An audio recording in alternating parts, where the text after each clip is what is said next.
जय हिंद साथियों। तो आप साथियों इन रीजनिंग के सवालों को देखिए और चेक करिए कि आप इन सवालों को कर पाते हैं। अगर कर पाते हैं तो आप अपनी शिफ्ट को भी साथियों क्रैक कर लेंगे। चलिए तो बहुत तेजी के साथ साथियों मैं आपको पढ़ाऊंगा। पहला प्रश्न आपकी स्क्रीन पर, इस सवाल का जवाब बताने की कोशिश करिए।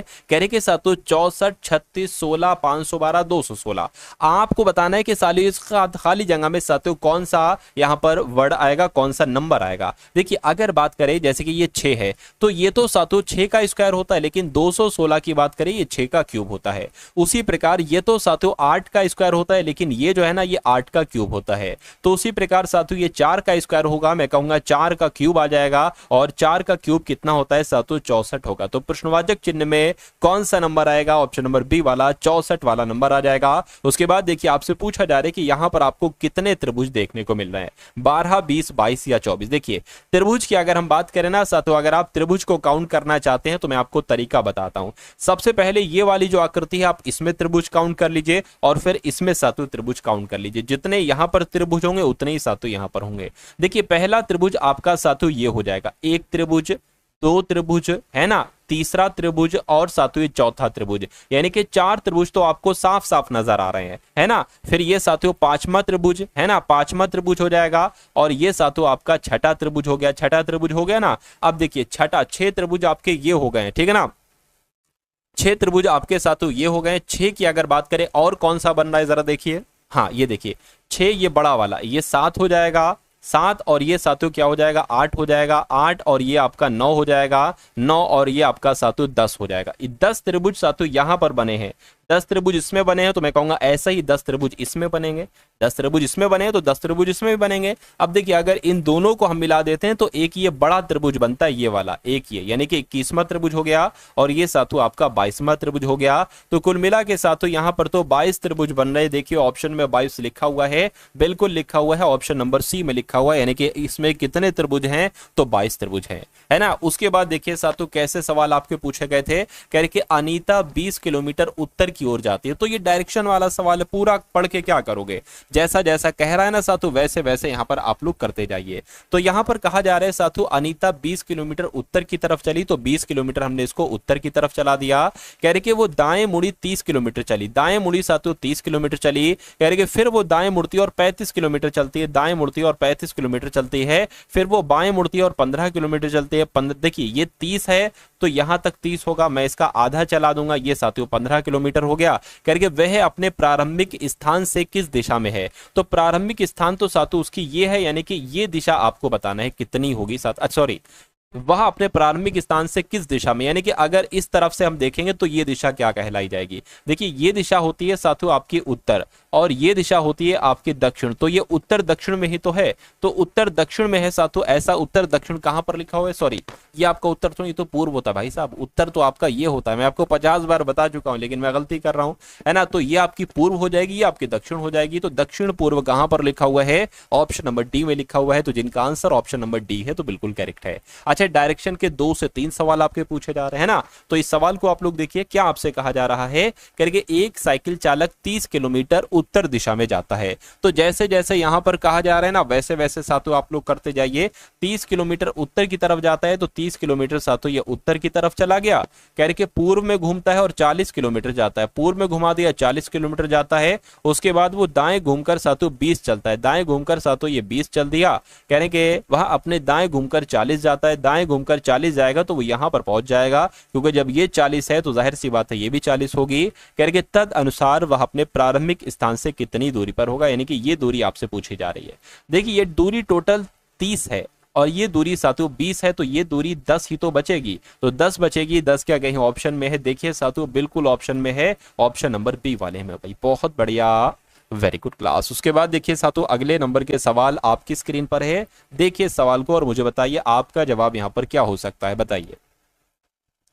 देखिए साथियों यहां पर आपसे क्या कहा जा रहा है, यहां पर आपसे कहा जा रहा है कि वह आरेख चुनिए जो गायों, पशुओं और बकरियों के बीच संबंध को दर्शाता है। देखिए पशु की अगर बात करें तो गाय भी पशु है और बकरी भी पशु है। मान लेते ये पशु हो गई और ये गाय हो गई और ये बकरियां हो गई। तो ऐसा आरेख कहां पर बना हुआ है साथियों, ऐसा आरेख तो ऑप्शन नंबर ए में बना हुआ है। उसके बाद देखिए साथियों अगला सवाल, ये सवाल बहुत इंपॉर्टेंट है आपके लिए, लेकिन उससे पहले मैं आपको बता देना चाहता हूं साथियों, एनटीपीसी का जैसा आपका पेपर पूछा जा रहा है ना, वैसे आपके लिए साथियों 10 मॉडल पेपर तैयार हो चुके हैं। तो साथियों अगर आपने इन मॉडल पेपर को नहीं लिया तो तुरंत साथियों इन मॉडल पेपर को ले लीजिए, क्योंकि जैसे जीके के सवाल वैसे आपको इस मॉडल पेपर में जीके के सवाल मिलेंगे, वैसे ही रीजनिंग के सवाल और वैसे ही साथियों मैथ के सवाल। तो ये 10 मॉडल पेपर के माध्यम से आप इस एग्जाम को क्रैक कर सकते हैं, क्योंकि इसमें हर टाइप का क्वेश्चन है। अच्छा, दूसरी पीडीएफ आपको दी जा रही है साथियों एनटीपीसी के, है ना, जो आपकी प्रीवियस ईयर शिफ्ट हो चुकी है ना, प्रीवियस ईयर शिफ्ट, यहां से साथियों क्वेश्चन बन रहे हैं। क्योंकि बच्चों का सवाल था कि आखिर एग्जामिनर क्वेश्चन कहां से बना रहे हैं, तो जो एनटीपीसी का पेपर हुआ था पिछले सालों में डायरेक्ट एग्जामिनर वहां से 80 से 90% क्वेश्चन ले रहा है। क्योंकि अब साथियों टीसीएस, देखिए टीसीएस आपकी ये परीक्षा कराती है, तो टीसीएस के पास अब इतना समय नहीं है कि इस एग्जाम के लिए नए नवेले क्वेश्चन बनाए जाए। ये वही साथियों एनटीपीसी के पिछले पेपरों में से क्वेश्चंस उठा रही है। तो अगर आप ये पीडीएफ देख लेंगे तो मेरा मानना है कि यहां से तो बहुत सारा कंटेंट आपका फंसेगा, उसके अलावा यहां से भी फंसेगा। और तीसरी पीडीएफ आपको दी जा रही है साथियों इंपॉर्टेंट करंट अफेयर की। इसमें साथियों 2024 और 2025 की करंट अफेयर समाहित है, क्योंकि 2024 के भी सवाल आ रहे हैं, 2025 के भी सवाल आ रहे हैं। तो इस पीडीएफ को आप लोग लीजिएगा, और इसमें खास बात यह है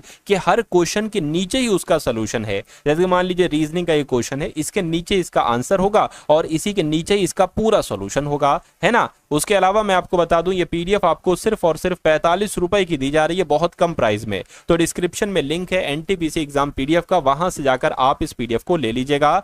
आपको एक क्यूआर कोड दिया जाएगा, क्यूआर कोड पर 45 का पेमेंट करेंगे साथियों, तो आपको ये तीनों पीडीएफ भेज दी जाएगी। एक इसके अलावा साइंस की पीडीएफ भी है, 1 लाइनर टाइप से वहां पर क्वेश्चन है ना। तो साथियों अगर आप अपने पेपर को पास करना चाहते हैं और आपकी तैयारी अभी थोड़ी सी कम है, नहीं हो पाई है किसी वजह से, तो इस पीडीएफ को अपने पेपर में जाने से पहले जरूर देखिएगा। मेरा मानना है आपको निराशा का सामना नहीं करना पड़ेगा। चलिए तो अब साथियों बात कर लेते हैं यहां पर सवाल की, क्योंकि ये सवाल आपके लिए बहुत ही ज्यादा इंपॉर्टेंट मुझे लग रहा है। 5 मित्र हैं, 5 मित्र में से कह रहे हैं कि साथियों बी ए से नाटा है। तो जैसा जैसा कहा जा रहा है ना वैसा वैसा करते जाइए। बी से ए नाटा है, चलिए तो कोई दिक्कत नहीं साथियों। बी से नाटा कौन है, बी से नाटा यहां पर ए बताया गया है, कह के परंतु ई से लंबा है, यानी कि ए जो है ना, ए साथियों बी से तो नाटा है लेकिन ई से लंबा है। साफ बात यहां पर ए ई से लंबा है। चलिए करके सी जो है ना ये बी से कुछ लंबा है, सी जो है ये बी से कुछ लंबा है, तो मैं कहूंगा सी जो है बी से लंबा कर दिया। जिधर 2 मुंह है ना वो लंबा होगा, है ना, और जिधर ये नोक है वो छोटा होगा। कहने के सी बी से कुछ लंबा है परंतु डी बी से कुछ नाटा है। डी जो है ना साथियों ये बी से नाटा है और कुछ ए से लंबा है, तो मैं कहूंगा ये तो फिर यहां पर आना चाहिए, है ना, क्योंकि कहा जा रहा है कि डी जो है डी ये साथियों बी से नाटा है, यानी कि बी से छोटा है लेकिन ए से, है ना, ए से कुछ लंबा है। तो मैं कहूंगा कुछ सही तरीके से अगर हम बनाएं तो कुछ इस प्रकार से साथियों यहां पर हम बना पाएंगे। चलिए कोई दिक्कत नहीं। तो 5 के 5 मित्र आपने बैठा दिए, करके सबसे नाटा कौन है, मैं कहूंगा सबसे नाटा तो यहां पर ई है, तो ई आपके बिल्कुल सवाल का सही जवाब हो जाएगा, है ना। चलिए अगला सवाल साथियों आपकी स्क्रीन पर है, देखिए सवाल को और बताइए राइट आंसर। करके परसों किरण का जन्मदिन है, अगले सप्ताह उसी दिन शिवरात्रि है। यानी कि परसों किरण का जन्मदिन है और अगले सप्ताह उसी दिन, जिस दिन किरण का जन्मदिन है उसी दिन शिवरात्रि है, और कह रहे हैं कि आज सोमवार है। तो बताइए शिवरात्रि के बाद कौन सा दिन होगा। बहुत शानदार सवाल है साथियों ये आपकी स्क्रीन पर। चलिए तो बहुत तेजी के साथ साथ तो इस सवाल का जवाब आप लोग मुझे यहां पर दे दीजिए। आज सोमवार यहां पर बताया गया है, क्या आज सोमवार, और किरण का जन्मदिन परसों है, यानी कि 2 दिन बाद। अगर इसमें साथियों 2 दिन हम प्लस करते हैं तो हमारा क्या मंगलवार बुधवार आ जाएगा, है ना, बुधवार आ जाएगा साथियों, यहां पर ये आपको मालूम होना चाहिए। तो मैं कहूंगा परसों किरण का जन्मदिन है, यानी कि बुधवार को किरण का जन्मदिन है, और शिवरात्रि कब होगी, वो भी साथियों बुधवार को होगी। तो कह रहे कि शिवरात्रि के बाद, यानी कि बुधवार के बाद कौन सा दिन होगा, मैं कहूंगा गुरुवार होगा। तो गुरुवार क्या कहीं ऑप्शन में लिखा हुआ है, बिल्कुल लिखा हुआ है, ऑप्शन नंबर बी में लिखा हुआ है। तो जिनका आंसर ऑप्शन नंबर बी के साथ है तो बिल्कुल करेक्ट है भाई, बहुत बढ़िया। Very good class. साथियों अगर आपने अभी तक इस वीडियो को लाइक नहीं किया है तो आपसे रिक्वेस्ट करता हूं वीडियो को लाइक कर दीजिए, और अगर चैनल पर नए हैं साथियों चैनल को भी आप लोग जरूर सब्सक्राइब कर दीजिए, चैनल को जरूर आप लोग साथियों सब्सक्राइब कर दीजिए। चलिए अब इस सवाल की बात करें करके, लड़कों की एक पंक्ति में श्रीनाथ बाएं से साथ में, बहुत शानदार सवाल है ये भी साथियों, इसको बहुत अच्छे तरीके से आप लोग देखिएगा। लड़कों की एक पंक्ति है, इस पंक्ति में बाएं से अगर हम बात करते हैं साथियों तो श्रीनाथ का क्या स्थान है, श्रीनाथ बाएं से सातवां है। और वेंकट की अगर बात करें साथियों, वेंकट की है ना, तो ये वेंकट साथियों, वेंकट दाएं से बाहरमा है, वेंकट दाएं से बाहरमा है। कह रहे कि यदि वे अपना स्थान अदल बदल कर लेते, यानी कि वेंकट इधर आ जाता है और श्रीनाथ इधर आ जाता है, तो श्रीनाथ बाएं से 22वां हो जाता है।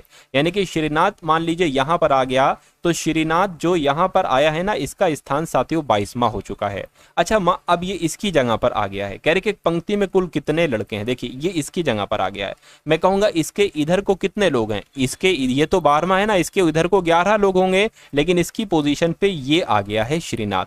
तो 22 लड़के इधर हो जाएंगे और 11 लड़के इधर हो जाएंगे, तो कुल मिला के साथियों कितने लड़के हो जाएंगे, कुल मिला के 33 लड़के हो जाएंगे। तो यही तो सवाल में आपसे पूछा गया है कि पंक्ति में कुल कितने लड़के हैं, मैं कहूंगा 33 लड़के हैं। उसके बाद देखिए अगले नंबर का सवाल है आपकी स्क्रीन पर, करके आगे अपने से आगे बैठी हुई महिला की ओर देखते हुए अमित ने कहा। मान लीजिए अपने से आगे साथियों ये महिला बैठी है ना, और पीछे कौन बैठा है, अमित बैठा है। अमित कह रहा है कि वह यानी कि यह मेरी पत्नी की बहन है। तो जाहिर सी बात है पत्नी की बहन है तो कौन होंगी साथियों, साली होंगी। यानी कि महिला का अमित से क्या संबंध, यानी कि अमित क्या कहेगा उस महिला को, तो वो तो साली कहेगा। साली आपके सवाल का बिल्कुल सही जवाब हो जाएगा। अगला सवाल आपकी स्क्रीन पर है, देखिए सवाल को साथियों, और आप लोग भी मुझे बता दीजिए इस सवाल का जवाब क्या होगा। देखिए कहने के परसों मंगलवार है, यानी कि साथियों आज क्या होगा, आज और कल है, और साथियों ये आपका हो गया परसों। तो जब परसों मंगलवार था तो आज क्या हो जाएगा, ये सोमवार हो जाएगा, आज रविवार हो जाएगा। तो कहने के परसों के 2 दिन बाद कौन सा दिन होगा, यानी कि इस दिन साथियों कौन सा दिन होगा, मंगलवार, बुधवार, बृहस्पतिवार। तो बृहस्पतिवार कहां पर लिखा हुआ है, ऑप्शन नंबर डी में लिखा हुआ है। तो आपके सवाल का जवाब ऑप्शन नंबर डी हो जाएगा। अगला सवाल आपकी स्क्रीन पर है, देखिए सवाल को और बताइए आपका सही जवाब यहां पर क्या हो सकता है, बताइए। देखिए कह के 4 बच्चे हैं पंक्ति में बैठे हैं, 4 बच्चे पंक्ति में बैठे हैं। तो साथियों 1 2 3 4 ये 4 बच्चे हम पंक्ति में बैठा लेंगे। यानी कि ए बी की बगल वाली सीट पर बैठा है। अच्छा ए बी की बगल वाली सीट पर बैठा है, लेकिन सी के बगल में नहीं है, सी डी की बगल में नहीं बैठा है, तो डी के अगल बगल की सीटों पर कौन बैठा है। यहां पर हमें 2 बनाना होंगे, 1 2 3 4। देखिए कैसे 2 बनाना होंगे, यहां पर लिखा हुआ है कि ए बी की बगल वाली सीट पर बैठा है, ए बी की बगल वाली सीट पर बैठा है। तो मान लीजिए बी यहां पर बैठा है, तो ए जो है ना बी की बगल वाली सीट पर बैठा है, तो ए यहां पर बैठा होगा। अच्छा हो ये भी सकता है कि जैसे कि अभी बी के बाएं हमने बनाया है ए को, हो ये भी सकता है कि बी के दाएं हो ए, है ना। तो साथियों अगर मान लीजिए बी यहां पर बैठा है तो बी के दाएं ए यहां पर बैठ जाएगा, कोई दिक्कत नहीं। उसके बाद कहने के लेकिन सी के अगल बगल में नहीं बैठा है, यानी कि साथियों जो सी है ना ये ए के अगल बगल, यानी कि सी यहां नहीं बन सकता और सी साथियों यहां नहीं बन सकता, है ना। सी साथियों आपका यहां नहीं बन सकता, तो मैं कहूंगा सी आपका यहां पर बनेगा इधर, और इधर को साथियों सी यहां पर बने, क्योंकि सी को ए के पास नहीं बनाना है, यहां पर कहा गया है साफ साफ। यानी कि डी की बगल में नहीं बैठा है सी, डी की बगल में नहीं बैठा है सी, डी की बगल, अब एक ही चीज तो बची है, तो साथियों डी यहां पर आ जाएगा। ये बात बिल्कुल सही, डी के बगल में नहीं बैठा है सी, डी के बगल में नहीं बैठा है सी, ये बात भी सही है। कह रहे कि डी के अगल बगल की सीटों पर कौन बैठा है, तो डी के अगल बगल की सीटों पर इधर को साथियों ए बैठा है, और इधर की बात करें तब भी ए बैठा है। तो हर हालत में हमारा जवाब जो होगा वो ए होगा, और ए कहां पर लिखा हुआ है, ऑप्शन नंबर बी में लिखा हुआ है। तो जिनका आंसर ऑप्शन नंबर बी है, और जिनका आंसर मुझसे पहले आया था उन सभी का आंसर बिल्कुल सही है। चलिए साथियों अब उसके बाद देखिए एक नंबर सीरीज, 2 से 3 सवाल आ रहे हैं साथियों नंबर सीरीज के।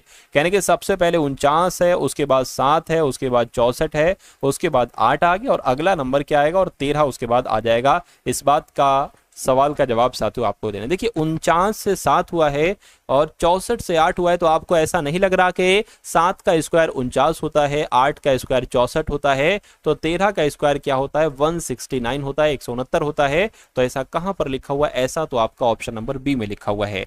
तो जिनका आंसर ऑप्शन नंबर बी के साथ है तो बिल्कुल करेक्ट है भाई, बहुत बढ़िया, वेरी गुड क्लास। चलिए साथियों, उसके बाद देखिए अगला सवाल है, यानी कि एक व्यक्ति अपने घर से चलना आरंभ करता है और उत्तर की ओर 8 किलोमीटर जाता है। तो यहाँ पर साथियों जैसा जैसा आपसे कह रहे हैं वैसा वैसा हम करते जाएंगे। एक बार मैं आपको चीजें बता देता हूँ। मान लीजिए आप एग्जाम हॉल में बैठे, आपको नहीं पता उत्तर पूरब पश्चिम दक्षिण किधर है। आप हमेशा इसको उत्तर मानेंगे, इसको हमेशा पूरब मानेंगे, इसको दक्षिण मानेंगे और इसको आप हमेशा साथियों पश्चिम मानेंगे। अगर आपसे कहा जाए उत्तर पूरब में चलिए तो आप इधर चलेंगे। दूसरी बात आप लोग याद रखेंगे, आपका हमेशा दायां हाथ जो होता है ना साथियों, ये आपका हमेशा सीधा हाथ होता है, और आपका हमेशा साथियों जो बायां हाथ होता है ये आपका हमेशा उल्टा हाथ होता है। चलिए अब सवाल की तरफ हम लोग बढ़ते हैं। कहने कि एक व्यक्ति अपने घर से चलना शुरू करता है और 8 किलोमीटर उत्तर की तरफ जाता है। 8 किलोमीटर साथियों उत्तर की तरफ हमने इसको चला दिया। चलिए कोई दिक्कत नहीं है ना। उसके बाद कहा जा रहा है कि वह बाईं ओर घूमता है और 6 किलोमीटर क्या लिखा हुआ है, उत्तर की ओर 8 किलोमीटर चलता है, बाईं ओर घूमता है और 6 किलोमीटर चलता है। ठीक है, बाईं ओर घूमता है साथियों और 6 किलोमीटर चलता है। चलिए उसके बाद कह रहे हैं कि दाईं ओर घूमता है और 5 किलोमीटर, यानी कि अब ये ऊपर जाएगा, ऐसे 5 किलोमीटर चलेगा। कह रहे कि वह अब किस दिशा में ओर चल रहा है, तो ये ऊपर की तरफ चल रहा है। ऊपर की तरफ कौन सी ये दिशा होती है, उत्तर होती है। तो मैं कहूंगा इस सवाल का जवाब आपका उत्तर हो जाएगा, और उत्तर आपका जिनका आंसर है तो बिल्कुल करेक्ट है। उसके बाद देखिए साथियों अगले नंबर के सवाल हैं। तो अब साथियों यहाँ आपके सामने कौन से सवाल शुरू हैं, मैथ्स के सवाल शुरू हो चुके हैं। तो आप अगर जानना चाहते हैं तो कैसे मैथ के सवाल पूछे गए, तो इन सभी सवालों को देखिए, आपको ये मालूम पड़ जाएगा। आप इन सवालों को करने की कोशिश कीजिए, आपको मालूम पड़ेगा कि आपका सिलेक्शन आसानी से होता है या मुश्किल से होता भी है या नहीं होता है। चलिए तो इन सवालों के साथ प्रैक्टिस करिए आप लोग। ऐसा ही सवाल आपकी अगली शिफ्ट में आएंगे। यानी कि ए बी सी मिलकर 150 रुपए प्रतिदिन कमाते हैं। ए और सी मिलकर 94 रुपए कमाते हैं और बी और सी मिलकर 76 रुपए कमाते हैं। तो मुझे बताइए कि सी प्रतिदिन कितने रुपए कमाता है। ये सवाल आया था, देखिए कैसे सवाल होगा, है ना। ये आया था या इसी टाइप का आया था, है ना, इसी टाइप का आया था। बिल्कुल ऐसा नहीं है कि यही आया था, इसी टाइप का भी आ सकता है, मैं आपसे झूठ क्यों बोलूंगा। चलिए तो ए और बी और सी 150 रुपए कमाते हैं, और अगर बात कर दे यहाँ पर ए और सी की अगर बात करें तो ये 94 रुपए कमाते हैं। और साथ ही यहाँ पर बताया गया है कि बी और सी ये मिलकर 76 रुपए कमाते हैं। तो एग्जामिनर आपसे ये पूछना चाह रहा है कि मुझे बताइए सी अकेला अगर कमाता है कितने रुपए कमाता है, ये बात आपको बताना। देखिए अब अगर यहां पर हम लोग मान लीजिए ए प्लस बी प्लस सी, सी हमें ऐसे नहीं पता चलेगा। सी के लिए पता हमें क्या चाहिए होगा, हमें पता लगाना होगा ए कितने कमाता है और बी कितने कमाता है। जब इन दोनों की कमाइयां हमें पता चल जाएगी तो सी ऑटोमेटिक आपको मालूम पड़ जाएगा। तो सबसे पहले साथों आप एक काम करिए, आप ए का निकालिए, ए कितने कमाता है। तो ए कितने कमाता है साथों, आपको इसमें से इसको घटाना होगा। अरे भाई ए प्लस बी प्लस सी में से आपको बी प्लस सी घटाओगे तो आपको ए की कमाई पता चल जाएगी। यानी कि 150 में से 76 आपको घटाना होगा। तो 150 में से 76 घटाओगे तो 74 रुपए बचेंगे, यानी कि ए 74 रुपए कमाता है। अब अगर बात करूं बी कितने कमाता है, तो बी पता कैसे निकालोगे, ए प्लस बी प्लस सी में से ए प्लस सी घटाओगे, यानी 150 में से 94 घटाओगे। तो 150 में से 94 घटाइए, 6 बचेगा और यहां पर 14 हो जाएगा। यहां पर मेरे ख्याल से कितना बचेगा, देखिए एक बार, 150 में से साथियों यहां पर अगर हम लोग बात करें 94 अगर घटाते तो 56 बचता है, 5 यहां पर आ जाएगा। तो साथियों ये यहां पर 56 आ जाएगा। अब देखिए, अब आपको पता है ए प्लस बी प्लस सी तीनों मिलकर 150 कमाते हैं और आपको सी पता लगाना है कितने कमाते हैं। तो आप इन दोनों को जोड़कर इसमें से घटा दीजिए। दोनों जोड़ोगे कितने आएंगे, 0 आ जाएगा और ये 12 और 13 130 आ जाएगा। मैं कहूंगा 150 में से 130 को घटाइए, ये आपको पता चल जाएगा। यानी कि यहाँ पर 20 रुपए जो है ना साथियों, ये एक तरीके से सी रुपए को मिलते हैं। तो सी प्रतिदिन कितने रुपए कमाता है, 20 रुपए कमाता है। 20 रुपए कहां पर लिखा हुआ है, ऑप्शन नंबर बी में लिखा हुआ है। बहुत बढ़िया, वेरी गुड क्लास। अगला सवाल आपकी स्क्रीन पर है, देखिए सवाल को और मुझे बताइए अपना जवाब आपका यहां पर क्या होगा। कहा जा रहा है कि एक ठोस गोले को गलाया जाता है। एक ठोस गोला है, इसको गलाया जाता है और एक लंब वृत्ताकार शंकु में डाला जाता है, जिसकी आधार की त्रिज्या गोले की त्रिज्या के बराबर है। इस प्रकार बनाए गए शंकु की ऊंचाई और त्रिज्या का अनुपात आपको बताना। देखिए जब एक गोले को गलाया जाता है, क्या यहां पर बहुत ध्यान से समझिएगा, ये सवाल तो बहुत जानदार और बहुत शानदार है साथियों। देखिए एक सेकंड, कहा गया है साथियों गोले को यहाँ पर गलाया जाता है, और गोले को गलाकर साथियों क्या बनाया जाता है, गोले की अगर यहाँ पर हम बात करते हैं तो गोले को गलाकर यहाँ पर एक शंकु बनाया जाता है। तो गोले का आयतन जो होगा वो शंकु के आयतन के बराबर होगा। गोले का आयतन जो होगा वो साथियों शंकु के आयतन के बराबर होगा। तो अगर बात करें गोले का आयतन कितना होता है, गोले का आयतन का सूत्र होता है 4/3 पाई आर क्यूब। ये बराबर किसके होगा, शंकु के आयतन के। शंकु का आयतन कितना होता है 1/3 पाई आर स्क्वायर एच, है ना। तो यहां पर आपसे कहा जा रहा है देखिए जिसकी आधार और गोले की त्रिज्या समान है, ठीक है, इस प्रकार बनाए गए शंकु की ऊंचाई यानी कि ये एच और त्रिज्या यानी कि ये इसकी त्रिज्या ये आर, इसका आपको अनुपात निकालना है। सबसे पहले तो इस 3 से आपका ये 3 कैंसिल हो जाएगा, है ना। उसके अलावा अगर बात करते देखिए 4, अच्छा पाई से पाई भी कैंसिल हो जाएगा। अब यहाँ पर बचा क्या, 4 गुणा 3 के ऊपर क्यूब है यानी कि 3 बार लिखा हुआ है, तो 3 हमने 3 बार लिख दिया। अब ये आर स्क्वायर है यानी कि आर 2 बार लिखा हुआ है, एच आ गया। अब देखिए 2 आर से ये 2 आर कैंसिल हो जाएंगे, बचा क्या साथियों 4 आर बराबर एच बचा। तो आपसे पूछा जा रहा है कि ऊंचाई और त्रिज्या का अनुपात बताइए। ऊंचाई ये हो गई और त्रिज्या की अगर नीचे हम कर दें यहाँ ले आए तो ये कितना 4 आ जाएगा, और यहाँ पर आप 1 लगा सकते हो। तो मैं कहूंगा ऊंचाई और त्रिज्या का अनुपात जो होगा वो 4:1 हो जाएगा। और 4:1 कहाँ पर लिखा हुआ है, ऑप्शन नंबर डी में लिखा हुआ। भाई बहुत बढ़िया, वेरी गुड क्लास। ये सवाल बहुत इंपॉर्टेंट था साथियों आपके लिए। चलिए अब उसके बाद देखिए साथियों अगले नंबर का सवाल है। साथियों अगर आपको वाकई में क्लास पसंद आ रही है, आपको लग रहा है कि हाँ भाई दम है क्लास में, तो क्लास को लाइक कर दीजिए। सोचिए समझिए कुछ नहीं, जो दिल से आवाज आए वो करिए। जो वो करेंगे मेरा मानना है कि अगर आप साथियों दूसरे की मेहनत की रिस्पेक्ट करेंगे तो ऊपर वाला आपकी मेहनत की रिस्पेक्ट करेगा, है ना। ऊपर वाला देखेगा कि भाई हाँ ये ईमानदारी से काम कर रहा है जिस बंदे ने, यानी कि मैंने मेहनत करी तो आप मेरी मेहनत को लाइक करोगे तो ऊपर वाला आपकी मेहनत को लाइक करेगा और बलदे में वो आपको सिलेक्शन देगा। क्या देगा, सिलेक्शन देगा। चलिए खैर अगला सवाल देखिए। 2 बराबर राशि क्रमशः 7% और 5% साधारण ब्याज पर उधार दी गई। ये पिछली बार से भी ज्यादा दमदार सवाल है, यानी कि मास्टर बहुत अच्छे सवाल पूछ रहा है मैथ के। चलिए कहने के 2 बराबर राशियां हैं और इन पर 7% और 5% के साधारण ब्याज पर इनको उधार दिया गया है। यानी कि पहली राशि को 7% ब्याज पर उधार दिया गया, दूसरी राशि को 5% ब्याज पर उधार दिया गया है। कह रहे कि 2 ऋणों पर अर्जित ब्याज 4 वर्ष में 960 जुड़ता है।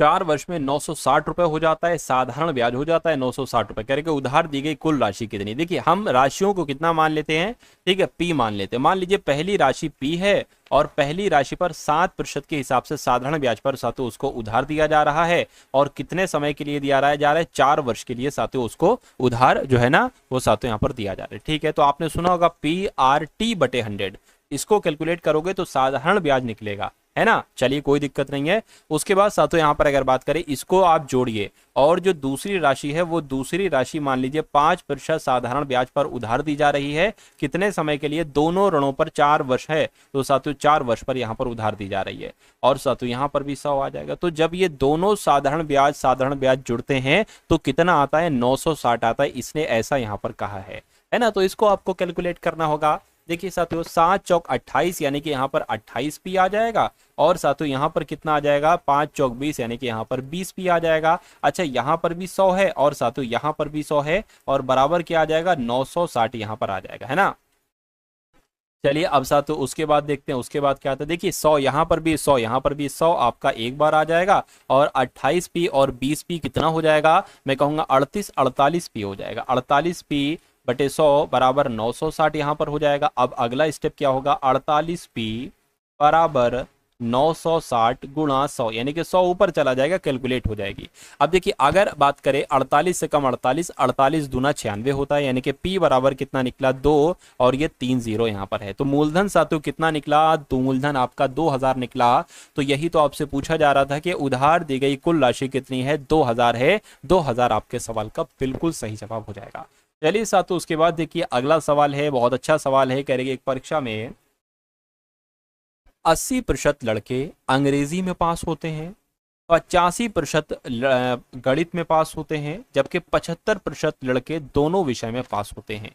यदि 45 लड़के दोनों विषय में फेल हो जाते हैं तो परीक्षा में बैठे कुल परीक्षा में बैठे लड़कों की कुल संख्या क्या होगी, बस इतनी सी बात आपसे यहाँ पर पूछी जा रही। इस सवाल में देखिए थोड़ा सा अगर आप दिमाग लगाओगे ना तो आपको मालूम पड़ जाएगा। देखिए आपको सबसे पहले ये मालूम होना चाहिए दोनों विषयों में फेल लड़कों का प्रतिशत कितना होगा, क्योंकि सूत्र ही यही होता है। दोनों विषयों में क्या साथियों, दोनों विषयों में फेल लड़कों का प्रतिशत है ना, दोनों विषयों में फेल लड़कों का प्रतिशत कितना है। तो इसके लिए साथियों एक सूत्र क्या होता है ये मैं आपको बता देता हूं, यहां पर ऐसे क्यों लिख दो बराबर करके। तो 100 माइनस क्या साथियों, 100 माइनस और ब्रैकेट में क्या आ जाएगा, ब्रैकेट में आ जाएगा आपका उस परीक्षा में है ना पहले वाले सब्जेक्ट में पास हुए लड़के, तो कितने हैं ये फेल वालों का निकालना है, पास के तौर पर पास वाला लिखना है 80 है ना, 80 आ जाएगा। और प्लस आपका कितना आ जाएगा दूसरे सब्जेक्ट में है ना, दूसरे सब्जेक्ट में पास हुए विद्यार्थी 75%, 75% आ गया है ना। और उसके बाद यहां पर अगर बात करें सॉरी 75 नहीं 85 है ये, तो 85 होना चाहिए, सॉरी 85 आ गया, यानी कि पहले विषय में पास छात्र 80, दूसरे विषय में पास छात्र साथियों 85 है ना, और माइनस करके आप लिखोगे दोनों विषयों में पास छात्र कितने साथियों 75। ये आपको कुल मिला के बनाना, जब आप इसको कैलकुलेट कराओगे तो ये निकलेगा दोनों विषयों में फेल लड़कों का प्रतिशत है ना।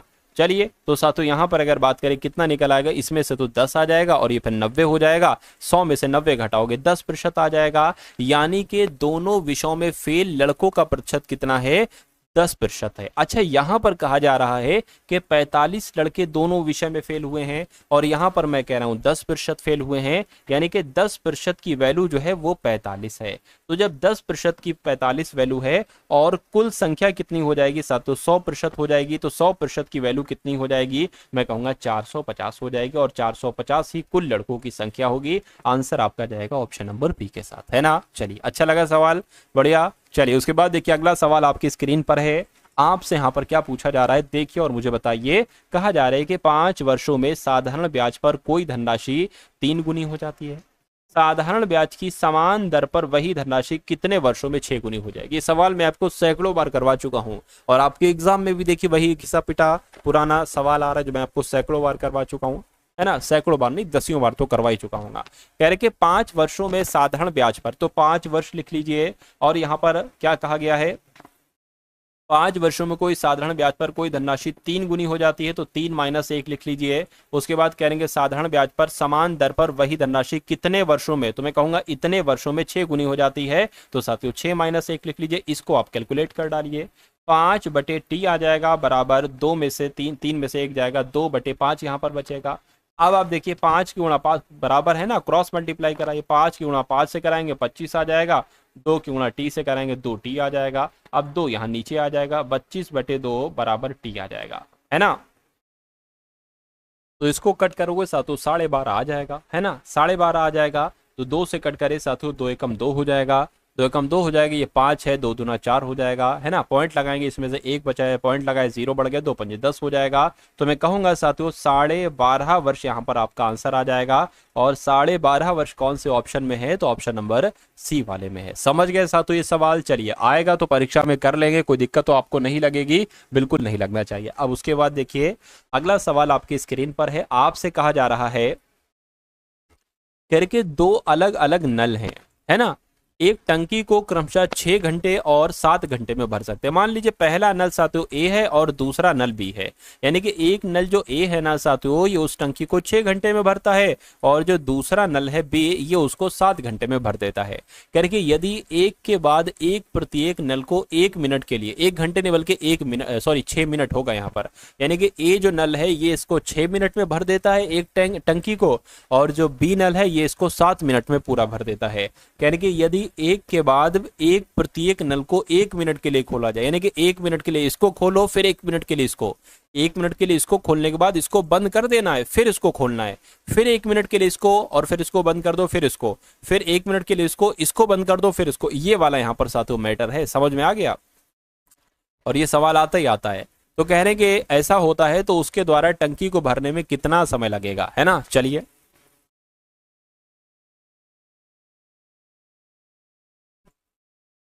तो मतलब पूरी टंकी भरने में कितने मिनट लगेंगे आपसे पूछा जा रहा है। देखिए एक ऐसा नंबर ले लेंगे जो कि 6 से भी कटे 7 से भी कटे, मैं कहूंगा 42 हो जाएगा, 42 हो जाएगा, यानी कि 6 छंग 36, 6 सत्ते 42 आ गया और 7 छंग आपका 42 आ गया।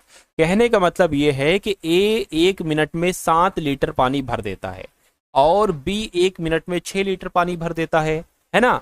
तो कुल मिला के अगर बात करें, ए 1 मिनट में 7 लीटर भर रहा है, बी 1 मिनट में 6 लीटर पानी भर रहा है, यानी कि 2 मिनट में 13 लीटर पानी भरा जा रहा है। तो साथियों 2 मिनट में यहां पर अगर बात करें तो 2 मिनट में साथियों आपका कितना लीटर पानी भरा जा रहा है, 2 मिनट में, है ना, 2 मिनट में साथियों 13 लीटर पानी आपका भरा जा रहा है। अच्छा, जब 2 मिनट में 13 लीटर पानी भरा जा रहा है और टोटल पानी इसमें है कितना साथियों, टोटल पानी आपका 42 लीटर है। इस टैंक में टोटल पानी कितना है, टोटल लीटर साथियों पानी 42 लीटर है। तो 2 मिनट में जब 13 लीटर भरा जा रहा है, मैं कहूंगा साथियों 13 तिया 39 लीटर जो पानी है ये साथियों आपका कितने मिनट में भरा जाएगा, 3 दूना 6 मिनट में भरा जाएगा। यानी कि 6 मिनट में 39 लीटर पानी भर गया। अब बचे क्या साथियों, आंसर आपका जो होगा वो 6 मिनट करके कुछ होगा, या तो ये होगा या तो ये होगा, क्योंकि यही तो कहा जा रहा है टैंक कितने समय में भर जाएगा। तो 6 मिनट कुछ सेकंड में भर जाएगा। अब देखिए इसको आप कैसे करेंगे, 6 मिनट में आपका टैंक भर रहा है। अच्छा, अब कितना लीटर पानी बचा है, 39 है ना, 42 लीटर टोटल पानी है, तो 3 लीटर पानी भर रहा है, 3 आपका यहां पर आ जाएगा। अच्छा, बारी किसकी है, बारी मैं कहूंगा इस वाले की है ना, और ये साथियों 7 पानी भर रहा है, तो मैं कहूंगा 7 नीचे आ जाएगा। तो आपका ये आंसर जाकर होगा, यानी कि 6 सही 3/7 कहां पर लिखा हुआ है, ऑप्शन नंबर सी में लिखा हुआ है। तो जिनका आंसर ऑप्शन नंबर सी के साथ है, तो आंसर आपका साथियों बिल्कुल सही हो जाएगा। अगला सवाल आपकी स्क्रीन पर है, आपसे कहा जा रहा है कि एक वृत्तीय पार्क का क्षेत्रफल 154 मीटर स्क्वायर है, ठीक है। पार्क के चारों तरफ 7 मीटर चौड़ा एक रास्ता बनाना है। इस रास्ते सहित पार्क का क्षेत्रफल कितना होगा। मान लीजिए साथियों आपका ये पार्क हो गया, है ना, ये आपका पार्क हो गया और इस वृत्तीय पार्क का क्षेत्रफल कितना है साथियों, 154 मीटर है। यानी कि अगर हम बात करते हैं साथियों वृत्त का क्षेत्रफल का सूत्र कितना होता है, वृत्त का क्षेत्रफल का सूत्र होता है पाई आर स्क्वायर। तो पाई की वैल्यू साथियों 22/7 हो जाएगी और यहां पर अगर बात करें साथियों आर स्क्वायर, देखिए अब यहां पर वृत्त का क्षेत्रफल आपको दे रखा है 154 मीटर, 154। तो इसको जरा कैलकुलेट करो, यहां से आप आर का मान निकालो, तभी तो हम पता कर पाएंगे कि आखिर ये आर यहां पर है कितना, है ना। चलिए कोई दिक्कत नहीं है, तो 154 आ जाएगा आपका, ये गुणा इसमें 7 हो जाएगी और नीचे क्या आ जाएगा 22 आ जाएगा और बराबर आपका ये आर स्क्वायर आ जाएगा। इसको जरा कैलकुलेट करिए, देखिए साथियों 2 एकम 2, 2 एकम 2, 2 सत्ते 14, 2 सत्ते 14, 11 एकम 11, 11 सत्ते आपका 77 हो जाएगा, 7 सत्ते 49 हो गया, यानी कि आर बराबर आपका 7 निकल आएगा। यानी कि इस वृत्त की वृत्तीय पार्क का जो त्रिज्या है वो साथियों 7 है। चलिए, अच्छा कह रहे हैं कि पार्क के चारों तरफ 7 मीटर चौड़ा रास्ता है। तो साथियों मान लीजिए पार्क के चारों तरफ एक हम 7 मीटर चौड़ा रास्ता बना रहे हैं, है ना। ये साथियों ये जो चौड़ाई है ये साथियों 7 मीटर की है। चलिए, तो अब कह रहे हैं कि मतलब जो रास्ता है रास्ते के सहित पार्क का क्षेत्रफल कितना होगा। तो आपको पता है अगर किसी भी चीज का हमें क्षेत्रफल ज्ञात करना होता है तो हमें उसकी त्रिज्या चाहिए होती है। तो इसकी त्रिज्या कितनी हो जाएगी, 14 हो जाएगी, है ना। अरे भाई 7 ये और 7 ये, यानी कि आर का मान कितना आ गया है, 14 आ गया है और आपको उसका क्षेत्रफल निकालना है, यानी कि पाई आर स्क्वायर निकालना है। तो पाई की वैल्यू 22/7 होती है और आर कितना हो जाएगा, 14 गुणा 14 हो जाएगा, है ना। 7 एकम 7, 7 दूना 14 हो गया, 14 दूना 28 हो गया। 28 की आपको 2 से कराना है, सॉरी 28 के आपको 22 से गुणा कराना है ना। तो साथियों कितना हो जाएगा, 28 की गुणा अगर हम 22 से कराने तो देखिए जरा 8 दूना 16 हो गया, 2 4 1 5 हो गया, यहाँ पर भी 56 आ जाएगा, 6 आ गया, 11 आ गया, 6 यानी कि 616 आपका आंसर आ जाएगा। यानी कि 616 आपका साथियों ये क्षेत्रफल निकलेगा जाकर, जो कि कौन से ऑप्शन में है, ऑप्शन नंबर सी वाले में। भाई बहुत बढ़िया, वेरी गुड क्लास। तो आपने सबसे पहले रीजनिंग के सवाल देखे किस टाइप के पूछे गए, उसके बाद आपने मैथ्स के सवालों को देखा और अब हम आपके लिए लेकर आए हैं साथियों करंट अफेयर के सवाल और साथियों जीके के सवाल। तो इन सवालों को भी साथियों आप लोग फटाफट देख लीजिए क्योंकि आपके एग्जाम के लिए ये सवाल इंपॉर्टेंट है और ये सवाल साथियों रिपीट हो सकते हैं। तो कह रहे हैं कि किस देश में राष्ट्रपति शासन की घोषणा की गई है। तो अभी हाल फिलहाल की बात है, पेरू देश में राष्ट्रपति शासन की घोषणा की गई है। आंसर आपका जाएगा ऑप्शन नंबर बी के साथ। उसके बाद देखिए आपसे कहा जा रहा है कि फिट इंडिया आइकन किस अभिनेता को चुना गया है। तो साथियों किस अभिनेता को चुना गया है, आयुष्मान खुराना को चुना गया है। इस सवाल का जवाब आपका जाएगा ऑप्शन नंबर बी के साथ। उसके बाद देखिए कह रहे कि हाँ यहाँ पर थोड़ी सी जानकारी है, कह रहे केंद्रीय युवा मामले और खेल मंत्री डॉक्टर मनसुख मंडाविया ने फिट इंडिया कार्निवल का उद्घाटन किया? इस दौरान अभिनेता आयुष्मान खुराना को फिट इंडिया आइकन चुना गया। अगला सवाल आपकी स्क्रीन पर, कहा जा रहा है कि हाल ही में आसियान रक्षा मंत्रालयों का सम्मेलन कहां पर होगा? तो ये साथियों मंत्रालयों का सम्मेलन नई दिल्ली में होगा। आंसर आपका डी हो जाएगा। उसके बाद देखिए करके कबड्डी विश्व कप 2025 का आयोजन कहां पर किया गया है? तो कहां पर किया गया है साथियों? इंग्लैंड में किया गया है। राइट आंसर आपका ऑप्शन नंबर बी हो जाएगा भाई, बहुत बढ़िया, वेरी गुड क्लास। उसके बाद देखिए करके छत्रपति शिवाजी महाराज को समर्पित पहले मंदिर का उद्घाटन कहां पर किया गया है? तो भिवंडी में किया गया है। राइट आंसर आपका ऑप्शन नंबर सी होगा। साथियों ये सवाल आप लोग देखते जाइए, आप लोग तैयार करते जाइए, क्योंकि जो चीजें आप लोग देखते हो वो आपके मनोमस्तिष्क में साथियों कहीं ना कहीं स्टोर हो जाता है, और जो चीजें आपके मनोमस्तिष्क में स्टोर हो जाती हैं वो आपके सामने अगर आ जाती है तो आप उनका आंसर बहुत आराम से साथियों बता देते हो। चलिए, तो हिंद प्रशांत क्षेत्र के लिए महामारी को तैयारियों पर क्वाड कार्यशाला का उद्घाटन किसने किया है? तो साथियों अनुप्रिया पटेल ने किया है। चलिए अगला देखिए करके राजीव युवा विकास योजना किस राज्य में शुरू की गई है? तो ये योजना तो बहुत इंपॉर्टेंट है, और ये योजना तेलंगाना राज्य में शुरू की गई है, राजीव युवा विकास योजना। उसके बाद देखिए करके इसके चर्च ने किसे अपना ब्रांड एम्बेसडर बनाया है? तो साथियों किसको बनाया है? जसप्रीत बुमराह को बनाया है। ये भी आपके एग्जाम में सवाल आएगा। अगला देखिए प्रधानमंत्री सूर्य घर योजना के अंतर्गत किस राज्य ने दूसरा स्थान प्राप्त किया है? तो किस राज्य ने साथियों? मैं कहूंगा महाराष्ट्र ने दूसरा स्थान प्राप्त किया है। उसके बाद देखिए कह रहे कि भारत की पहली खनिज लाइसेंस नीलामी और एआई संचालित अन्वेषण हैकाथॉन किस शहर में हुई है? तो ये साथियों कहां पर हुई है आपसे पूछा जा रहा है। मैं कहूंगा ये गोवा में हुई है। राइट आंसर आपका ऑप्शन नंबर बी होगा। उसके बाद देखिए करके किसने ऊर्जा साक्षरता अभियान शुरू किया है? तो ऊर्जा साक्षरता अभियान तो साथियों टाटा पावर ने शुरू किया है। राइट आंसर आपका ऑप्शन नंबर ए होगा। अगला देखिए कौन सी राज्य सरकार सभी नगर निगमों को सौर ऊर्जा संचालित करेगी? तो किसकी बात चल रही है? मैं कहूंगा उत्तर प्रदेश की बात चल रही है। उत्तर प्रदेश राज्य सरकार सभी नगर निगमों को सौर ऊर्जा से संचालित करेगी। अगला सवाल है कह कि फिट इंडिया कार्निवाल का आयोजन कहां पर होगा? मुंबई में, लखनऊ में, नई दिल्ली में? मैं कहूंगा नई दिल्ली में फिट इंडिया कार्निवाल का आयोजन किया जाएगा। और अगला देखिए कह के टाटा कम्युनिकेशन का चेयरमैन किसको नियुक्त किया गया? तो अभी हाल फिलहाल में साथियों एन गणपति सुब्रमण्यम को ही टाटा कम्युनिकेशन का चेयरमैन साथियों नियुक्त किया गया। अगला देखिए किस शहर में हाल ही में भारत के किस शहर में आयोजित अंतर्राष्ट्रीय श्रम संगठन की 353वीं शासी निकाय की बैठक में भाग लिया है? तो भारत ने किस शहर में? तो मैं कहूंगा भारत ने किस शहर में? तो साथियों जेनेवा में आपका राइट आंसर हो जाएगा इस सवाल का। उसके बाद देखिए कह रहे अंतर्राष्ट्रीय श्रम संगठन की 353वीं शासी निकाय की बैठक जेनेवा में आयोजित की गई है, जिसमें श्रम और रोजगार सचिव सुश्री सुमिता डावरा ने प्रतिनिधि मंडल का नेतृत्व किया तथा श्रम और रोजगार से जुड़े प्रमुख वैश्विक मुद्दों पर सार्थक हस्तक्षेप किया। कह रहे कि किस देश ने 5000 किलोमीटर रेंज वाला रडार तैनात किया है?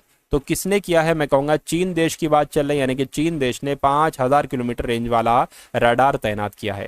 कह रहे कि भारत ने यूनेस्को के लिए अंतिम सूची में कितनी संपत्तियों को जोड़ा है? तो कितनी संपत्तियों को जोड़ा है?